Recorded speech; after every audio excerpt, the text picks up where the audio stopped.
In this lecture, we will discuss Akers Social Learning Theory. This theory is what we call an integrated theory because it combines elements of sociology and psychology. Akers builds on Sutherland's differential association theory. So he's interested in who you hang out with, the kinds of understandings of behavior or definitions of behavior that you learn when you're hanging out with your peer group, for example. But he's really interested in how different kinds of reinforcement or punishment that you receive shapes your willingness to engage in behavior. And this is what he refers to as differential reinforcement. Akers argues that our behavior is shaped through behavioral conditioning, differential enforcement, and modeling of other people's behavior. We learn when we identify with significant others or significant groups in our lives. We learn their attitudes about behavior, right, or what Sutherland called definitions. And when a behavior is defined as positive and responded to positively, meaning that we get reinforcement, we are more likely to engage in it. And our behaviors and learning occur in the context of primary groups, right, our family and friends, sometimes in secondary groups, with our work friends, inside community organizations, and school groups. The behaviors that we learn are reinforced by the people who are closest to us through the use of conditioning or reinforcements and punishments. Reinforcement is we use reinforcement when we want to make it more likely that someone will engage in a particular behavior. There are two kinds of reinforcement, positive reinforcement and negative reinforcement. So positive reinforcement, when you engage in a behavior, you get a positive consequence. You get something you value, right? Approval, attention, social status. For Rizzo the rat, it's pizza. For me, positive reinforcement is chocolate chip cookies. We also have negative reinforcement. This means that something bad is taken away. When your alarm goes off in the morning and you get up and shut it off, that really irritating noise goes away. That's negative reinforcement. What's really important about reinforcement is that it increases the likelihood that a behavior is going to be repeated. Now, not everybody responds to reinforcement in the same way, and not everyone receives the same kind of reinforcement. People tend to engage in delinquency when they have been reinforced in the past and thus expect to be reinforced for it in the future. Right. Now, let's look at punishment. There are two kinds of punishment, positive punishment and negative punishment. I know it's hard to think about positive and punishment going together, but positive punishment involves the presentation of something unpleasant. Right? This is what you get if you get home past curfew, at least if you had my mom. I went to Catholic school for a year, and we had one kid in there who liked to swear. And finally, the nuns washed his mouth out with soap. That's a positive punishment. Nobody wants to be eating soap. Negative punishment is the removal of something that you value. So like when you're a kid and your folks take away your TV or your ability to have friends over.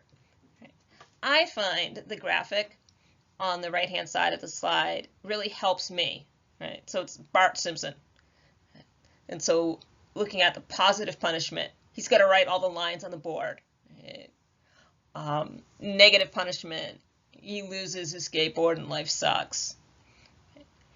Now, if we think about it, where do we receive reinforcement and punishment from? You can provide self-reinforcement and punishment because you have internalized standards of behavior and then you evaluate your behavior based on those standards. Other people also provide reinforcement and punishment. Some activities can be self-reinforcing or punishing in and of themselves. Right? So maybe you're someone who gets caught every time you try to do something that's even a little bit mischievous. Well, that's going to be punishing. You're less likely to keep trying. On the other hand, maybe you're a bit of an adrenaline junkie, and the rush you get from engaging in motor vehicle theft is in and of itself a form of positive reinforcement. So what matters when it comes to reinforcement and punishment? while the frequency with which reinforcement or punishment occurs is important. If you are reinforced often, you're more likely to engage in a behavior.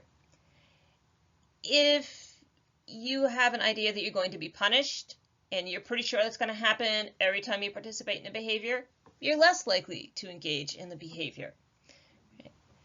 We also like to be reinforced with more good things. So the amount of reinforcement matters. When we're looking at reinforcement, there's something here that's very interesting, and it's called intermittent reinforcement.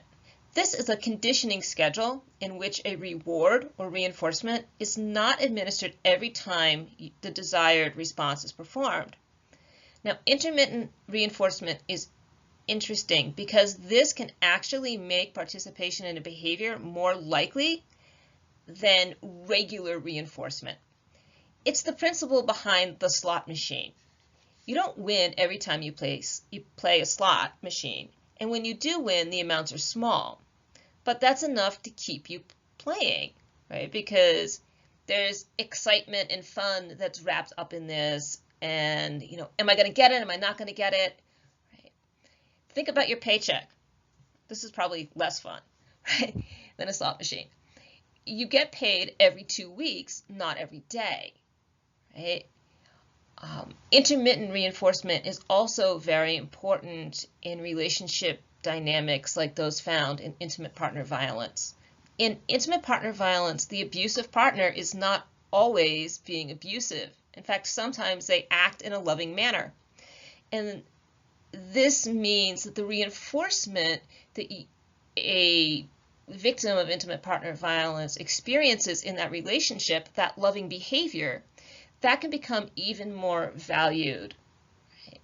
And this is one of the reasons why helping people break away from relationships of intimate partner violence can be very difficult. We also have something called differential reinforcement. Remember when you were a kid, there was stuff that you knew was absolutely not going to fly with your parents, but when you were with your grandparents or maybe with a cool aunt or uncle, you would give it a go. Okay. I'm going to use a silly example. Maybe your parents wouldn't let you have ice cream before dinner, but you know that grandma and grandpa are a soft touch, and they'll give you ice cream anytime. So you ask. That's when you ask for ice cream.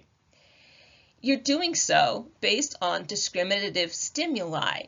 You use discriminative stimuli to figure out when it's okay to engage in a particular kind of behavior.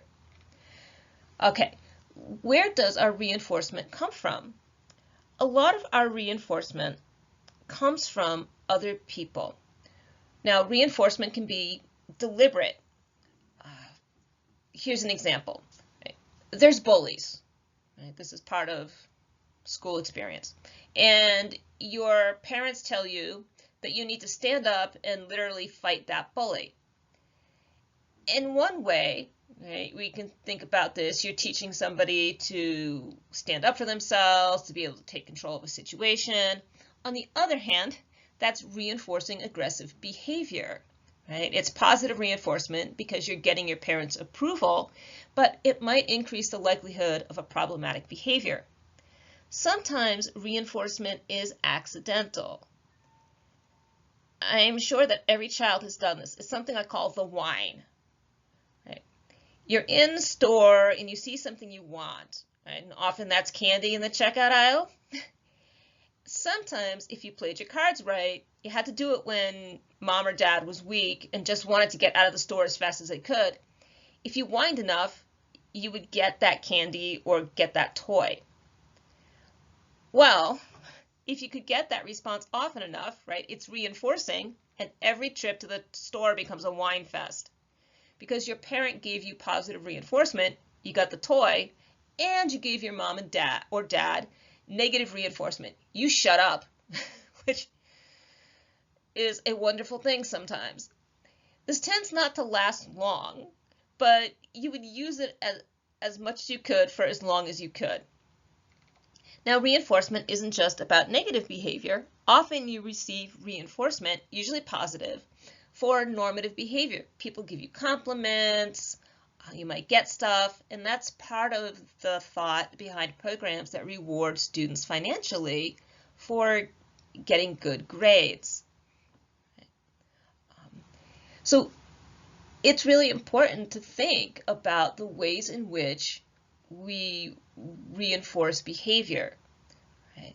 And we want to make sure that when we're engaging in a program or set of practices, that we're reinforcing the behaviors that we want and not accidentally reinforcing bad behaviors.